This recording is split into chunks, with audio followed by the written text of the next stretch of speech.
ज्ञानोबरायांची ओवी वाचता वाचता त्या ओवीमध्ये एवढं समरस व्हायचं, त्या ओवीमध्ये इतक्या प्रकारची आपली समरसता पाहिजे की त्या ओवीच आपण अनुभवली पाहिजे.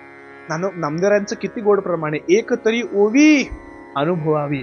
अहो महाराज, हे शब्द फार सोपे वाटतात आपल्याला, पण एखाद्या दिवशी एक प्रयोग करून पहा. तुम्ही ज्ञानेश्वरी पारायण करणारी सगळी मंडळी आहात, एक प्रयोग करून पहा. ज्ञानोबरायांची एक ओवी घ्यायची. अखंड अगरवता असती तयाची विनय हेची संपत्ती, ते जय जय मंत्रार्पिते माझ्याची ठाई. ही ओवी घ्या. सकाळी काय करा, 6 वाजता उठल्यानंतर ही ओवी वाचा आणि दिवसभर या ओवीचं चिंतन करा. आंघोळ करताना अखंड अगरवता असती तयाची विनय हेची संपत्ती. चहा पिता पिता, चहा गोड झालेला नसला तरी सुद्धा अखंड अगरवता असती.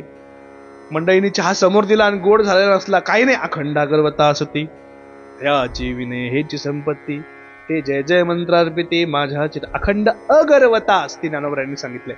दिवसभर या ओवीचं चिंतन करा. दिवसभरामध्ये ज्या ज्या काही गोष्टी, ज्या ज्या काही समस्या तुमच्या समोर येतील, त्या त्या समस्यांवर या ओवीला लावून पहा, म्हणजे ओवी अनुभवावी.